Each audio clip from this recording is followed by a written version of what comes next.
Second Kings chapter 14 to 16. So today we're going to be jumping into a lot about the different reigns of Judah and Israel. We've been going through a lot of different kings, but predominantly today is going to be pretty much all that, right? Yesterday, what did we talk about? The passing away of Elisha. We were talking about the different reigns and different stuff that happened in different reigns. But yesterday was more predominantly deaths, right? We saw the death of Ahab's line and a death of a bunch of other kings. So now, I guess we're going to be seeing some deaths, but more natural deaths as we're going through all the different reigns, right?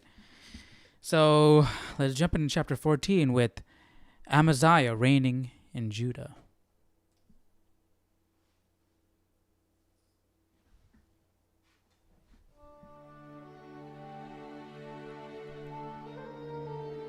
In the second year of Jehoash, the son of Jehoahaz, king of Israel, Amaziah, the son of Joash, king of Judah, became king. He was 25 years old when he became king, and he reigned 29 years in Jerusalem. His mother's name was Jehoaddin of Jerusalem. And he did what was right in the sight of the Lord, yet not like his father David. He did everything as his father Joash had done. However, the high places... And he did what was right in the sight of the Lord, yet not like his father David. He did everything as his father Joash had done. Okay, what does that mean? What do you mean, not like his father David? He did what was right in the sight of the Lord, yet not like his father David. So he wasn't as devoted as David. Let's see, chapter 14. Let's see what my Bible's commentary has to say, if it does have anything to say. The name Amaziah means the Lord is mighty. He did what was right. Amaziah was one of the few godly kings in the kingdom of Judah. The best kings were Hezekiah, his father David, and his father Joash. Here is a good example of different uses of the Hebrew word for father.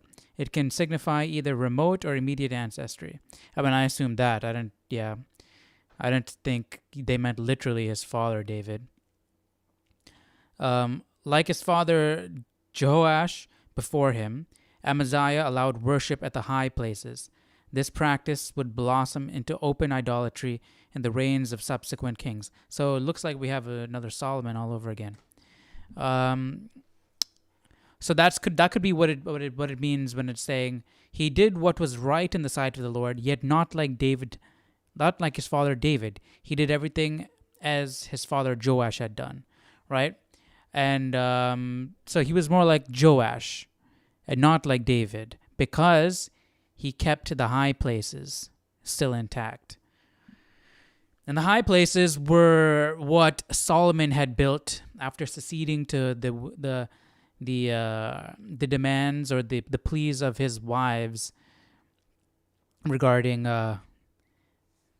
them, because he married all these women from around the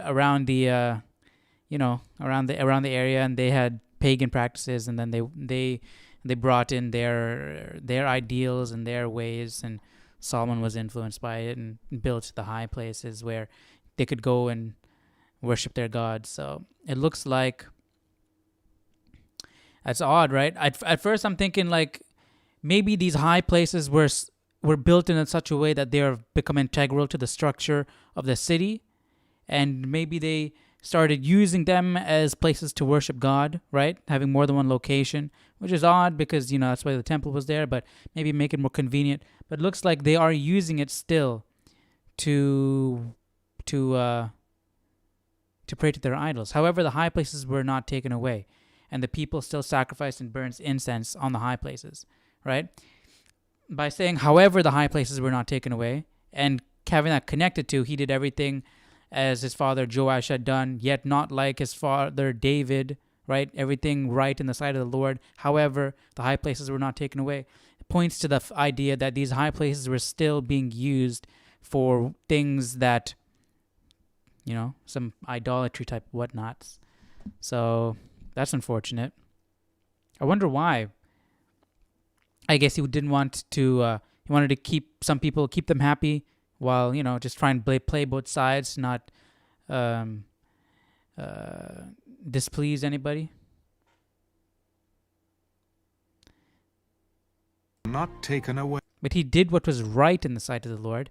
I guess he did what was right, but he didn't. What he did was right. What he didn't do is something else. And what he didn't do was get rid of the high places. Maybe that's why is phrased that way.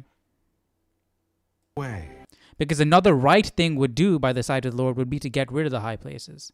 Right? But that could just be meaning that he didn't do anything that was against God. Right?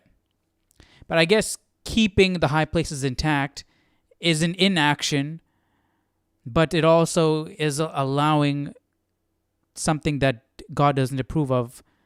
So I don't know, it's a fine line. Maybe so that's probably why they says he did what is right in the sight of the Lord, yet not like his father David. So how can you do right by God, but not right by God? Right? So there's different degrees to doing right by God. And the highest degree is of the man that is of the guy that what do they call David? The man after God's own heart. That's the highest degree, it looks like here. So he hasn't reached David's status, but he's living up to his father. I mean, I guess that's something, right? That's something. Looking back to what we've had. So hopefully things only get better from here. We'll find out. And the people still sacrificed and burned incense on the high places. Now it happened, as soon as the kingdom was established in his hand, that he executed his servants who had murdered his father the king.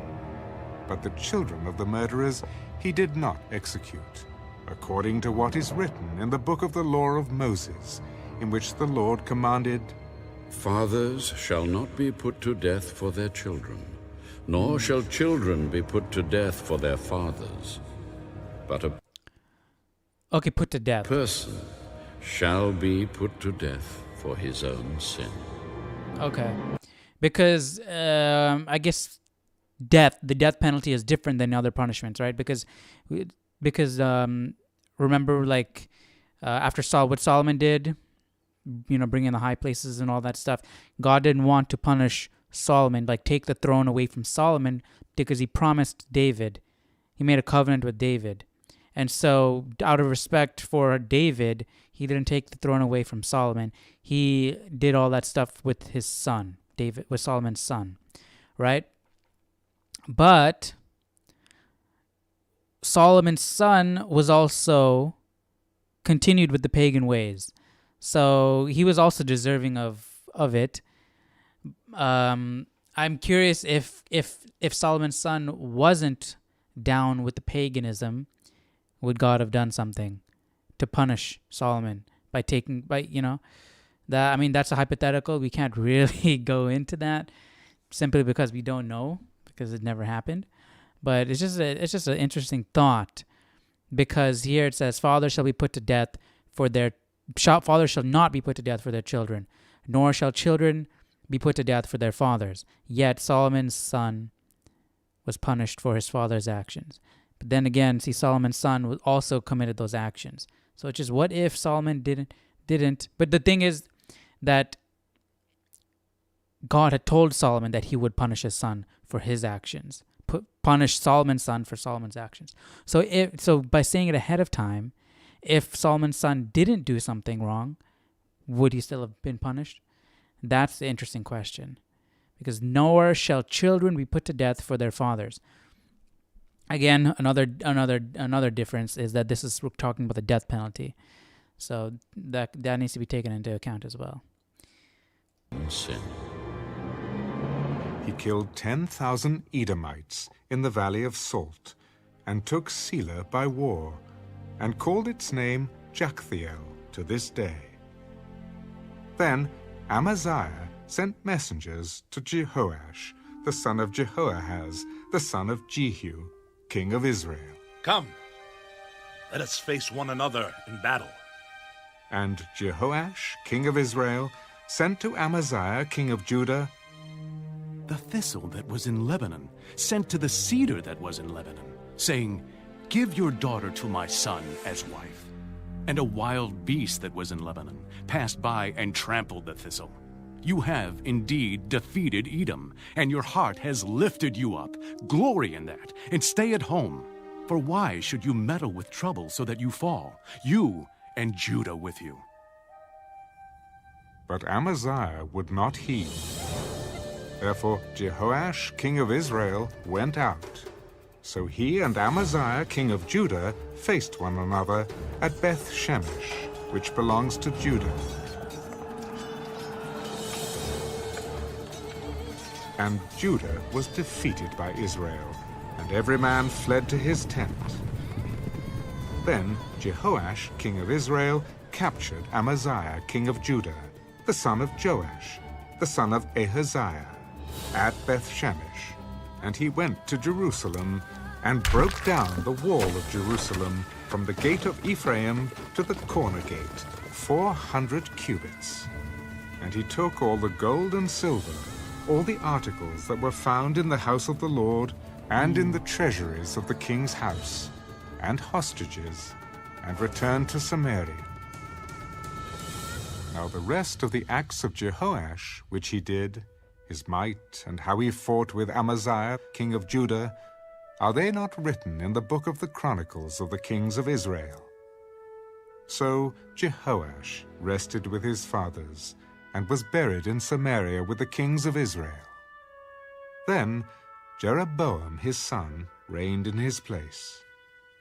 Amaziah, the son of Joash, king of Judah, lived 15 years after the death of Jehoash, the son of Jehoahaz, king of Israel.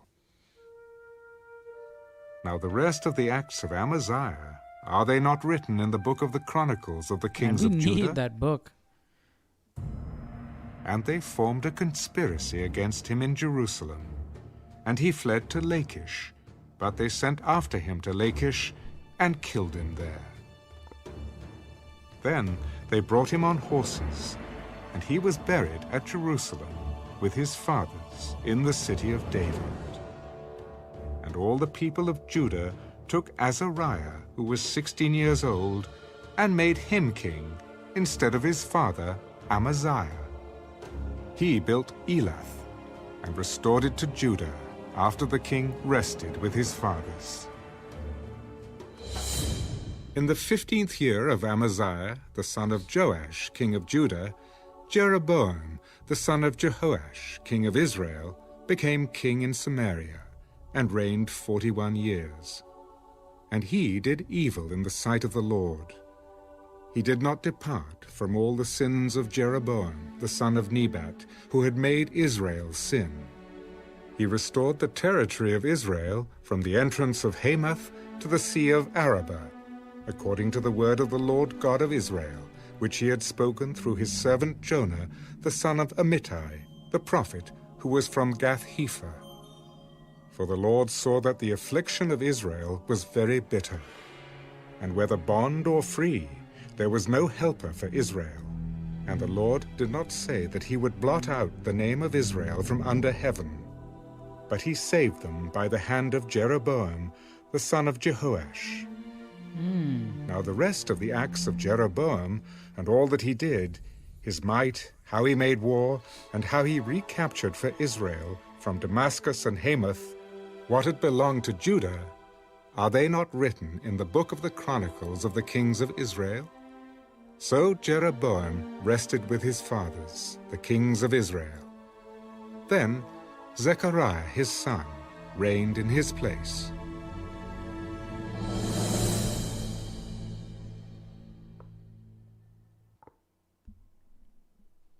So it seems like we're on a good track so far, a decent track.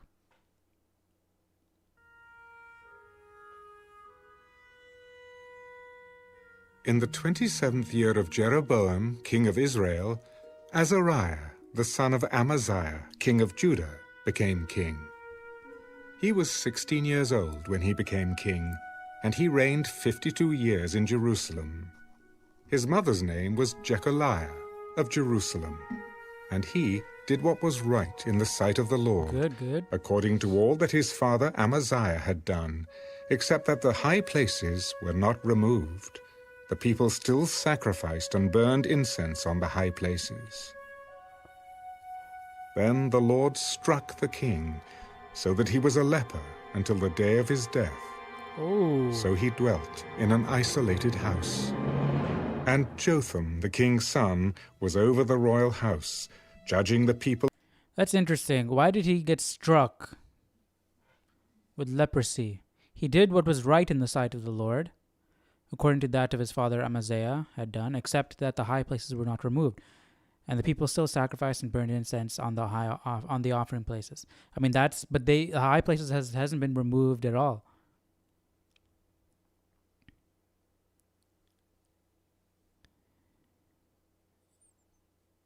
Okay, so are these high places places where they sacrificed and burnt incense to idols and stuff, or are they doing it to God?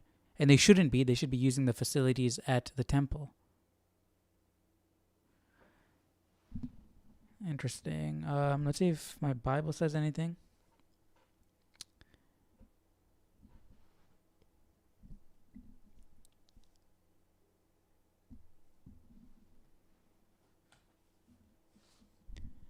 Azariah was another of the good kings in Judah and received some of the same evaluation that was given to Jehoash and to Amaziah.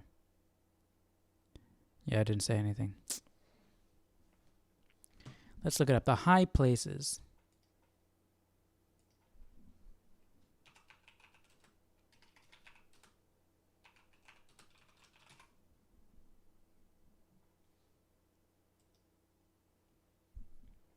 The high places. I'm guessing either they are places where you can sacrifice to God, or pagan related. In 1 to 1st and 2 Kings, the presence of the high places serves as a type of litmus test for Israel's morality. When the kings built these worship sites, the people forsake Yahweh for foreign gods, right? That's at Solomon's time. When they remove them, God is pleased and promises his presence. What were these high places? Why were they so detrimental to Yahweh worship, but yet surprisingly acceptable at times? A high place was a localized or regional worship center dedicated to a god. Worship at these local shrines, but could they be dedicated to God? I don't know. Worship at these local shrines often included making sacrifices, burning incense, and holding feasts or festivals. Some of these high places contained altars, graven images, and shrines. The Canaanites, Israel's enemy, who worshipped Baal as their chief deity, also used them. The term high places was translated from the ancient Greek translation of the Old Testament, the Septuagint, not from the Hebrew. The term conjures up images of remote hilltops, but in biblical context, it wasn't limited to mountaintops. Jeremiah 7:31 locates a high place in a valley, and 2 Kings 23:18 at a city gate. When Israelites first entered the Promised Land, they were told to destroy the high places, idols, and molten images of the Canaanite inhabitants.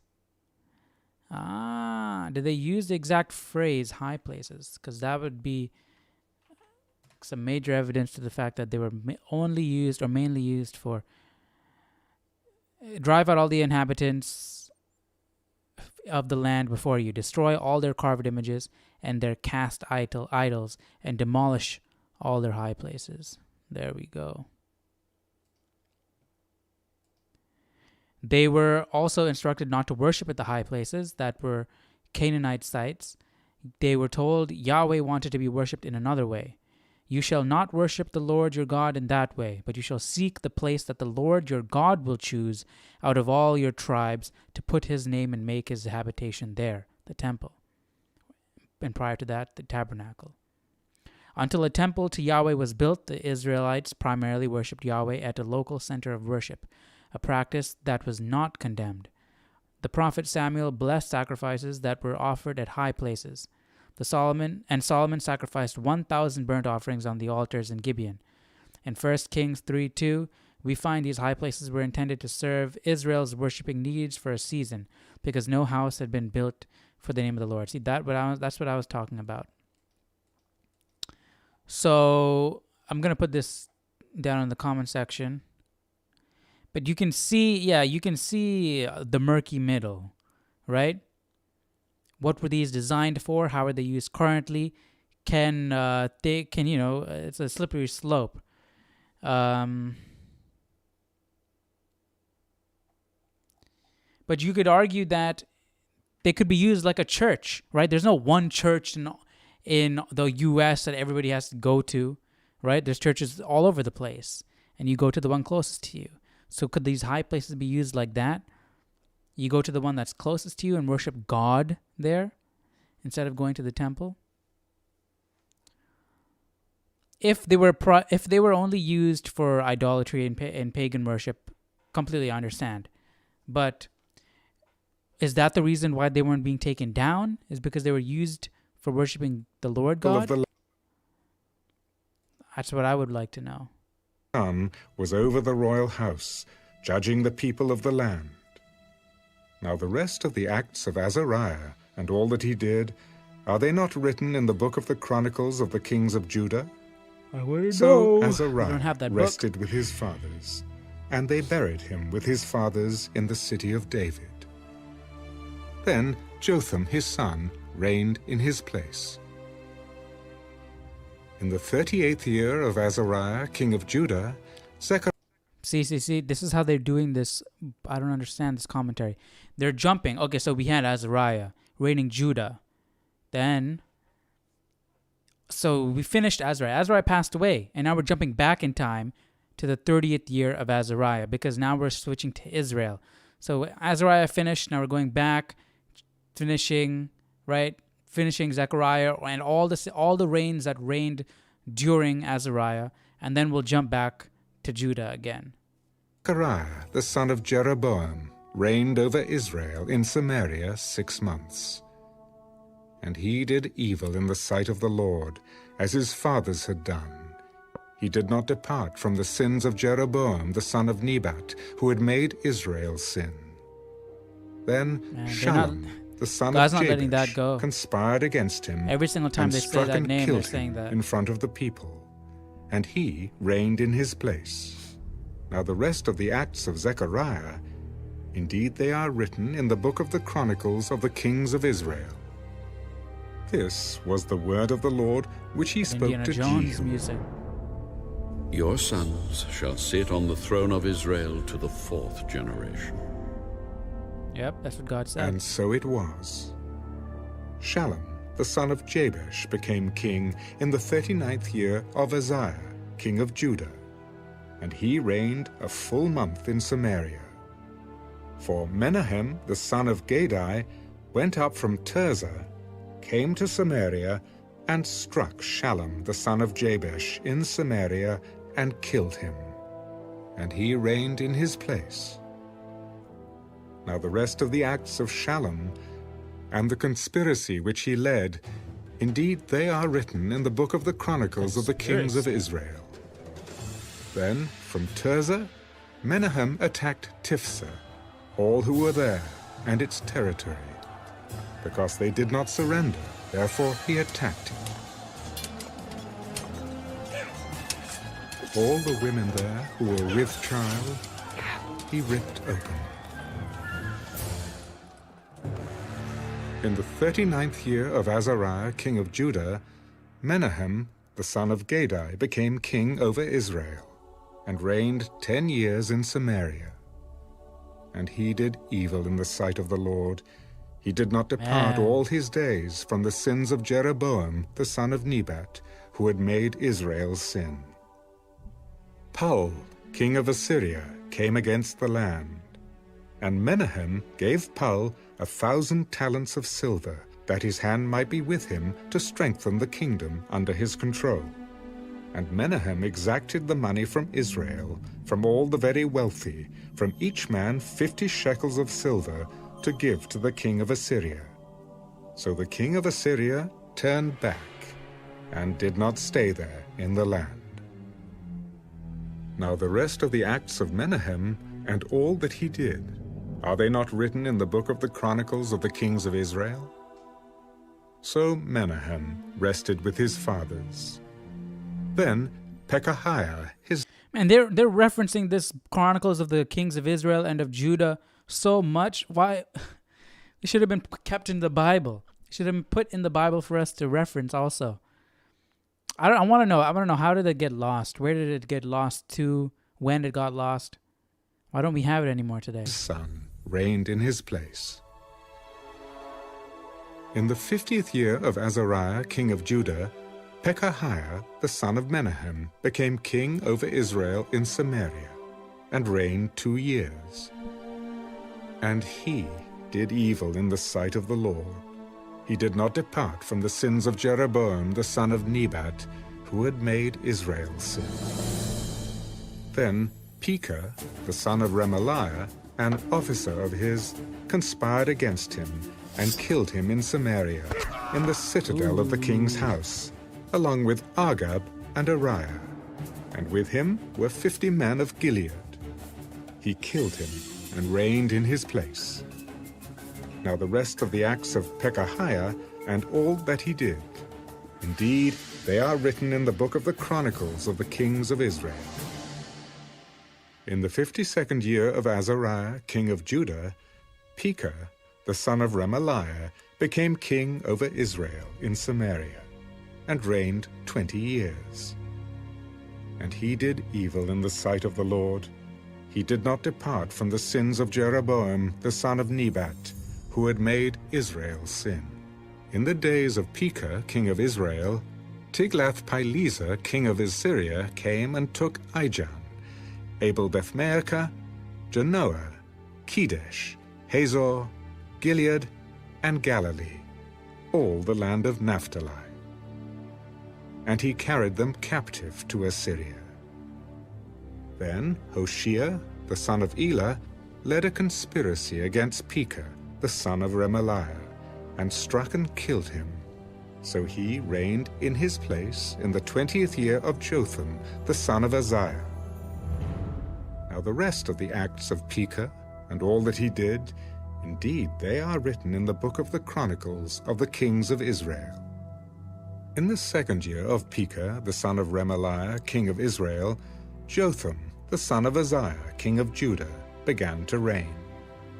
He was 25 years old when he became king, and he reigned 16 years in Jerusalem. His mother's name was Jerusha, the daughter of Zadok. And he did what was right in the sight of the Lord. Good. He did according to all that his father Uzziah had done. However, the high places were not removed. The people still sacrificed and burned incense on the high places. He built the upper gate of the house of the Lord. Now the rest of the acts of Jotham and all that he did, are they not written in the book of the Chronicles of the kings of Judah? It seems like in those Judah's days, on the right track. the Lord began to send Rezin, Israel, king of not so Syria, much. and Pekah, the son of Remaliah, against Judah. So Jotham rested with his fathers, and was buried with his fathers in the city of David, his Are they father. scared of like an uprising if they get rid of the high Ahaz, places? his son, reigned in his place. Why is nobody touching the high places?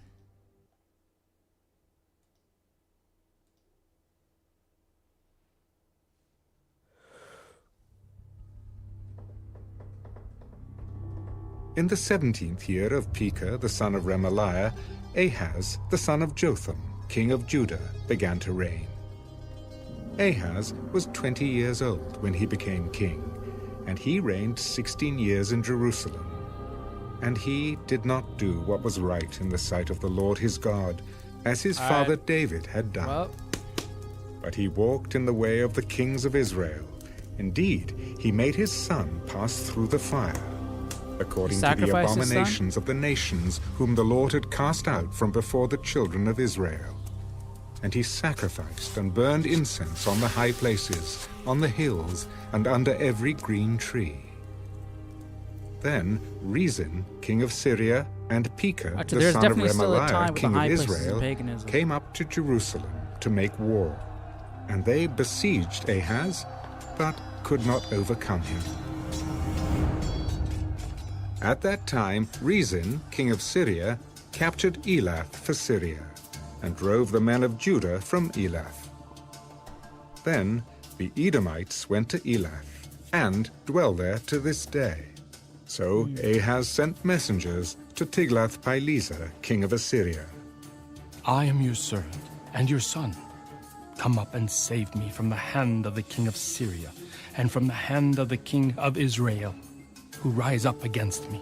And Ahaz took the silver and gold that was found in the house of the Lord and in the treasuries of the king's house, and sent it as a present to the king of Assyria. So the king of Assyria heeded him. For the king of Assyria went up against Damascus and took it, carried its people captive to Kir, and killed Rezin. Now King Ahaz went to Damascus to meet Tiglath-Pileser, king of Assyria, and saw an altar that was at Damascus. And King Ahaz sent to Urijah the priest the design of the altar and its pattern, according to all its workmanship. Then Urijah the priest built an altar, according to all that King Ahaz had sent from Damascus. So Urijah the priest made it before King Ahaz came back from Damascus. And when the king came back from Damascus, the king saw the altar, and the king approached the altar and made offerings on it. Did Urijah the priest know? Now King Ahaz went to Damascus to meet Tiglath-Pileser, king of Assyria, and saw an altar that was at Damascus. King Ahaz sent to Urijah the priest the design of the altar and its pattern. Right? This priest Urijah know the use of this altar? And this is a priest of the Lord God, or is a priest of one of the idol people, pagan whatnots? What is this? 10. Let's see if my Bible says anything.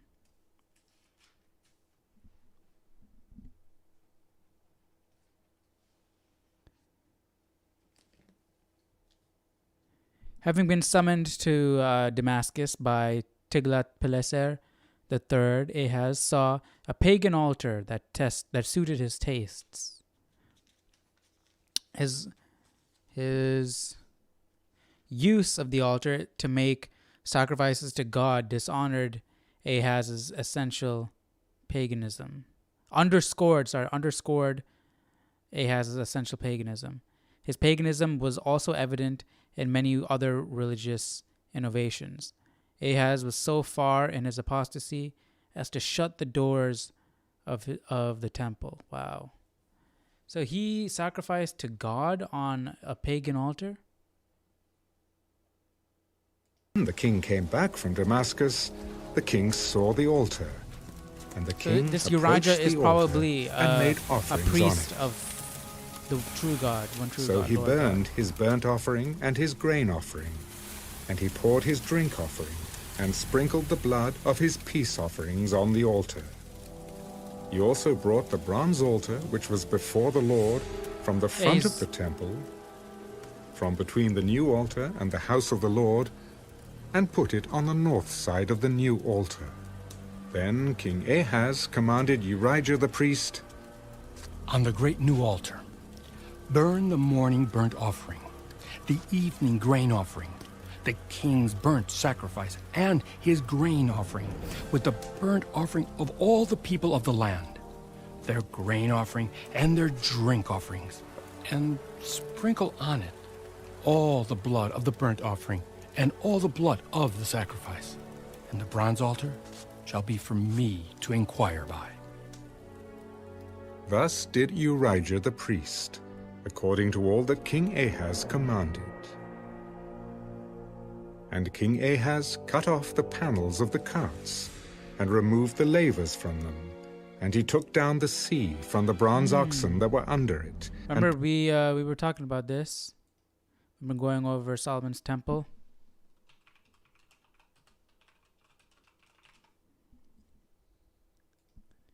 Right? So he cut off all these panels and the lavers.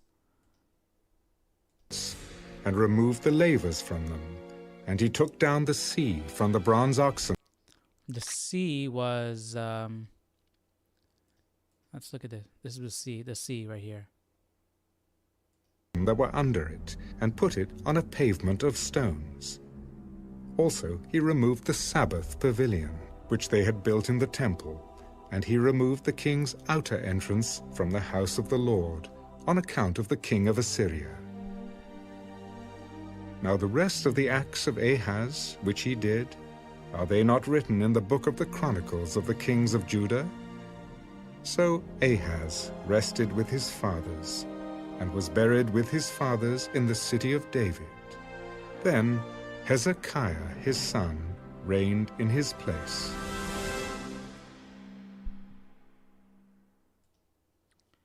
All right. So that's going to be it for today.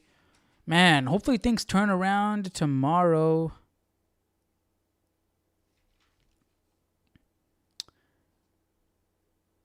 Man, we're still going over a couple more kings in tomorrow. Hezekiah reigning in Judah. Hoshea reigning in Israel. But then that's it, looks like. Hopefully things get turned around then, that means. Right? Because things seem to be settling down. Hopefully. All right. Well, I'll look forward to that tomorrow. Hope you guys enjoyed today's reading. Tomorrow we'll jump into chapter 17 of 2 Kings. And I'll see you guys then, all right? Take care. Bye-bye.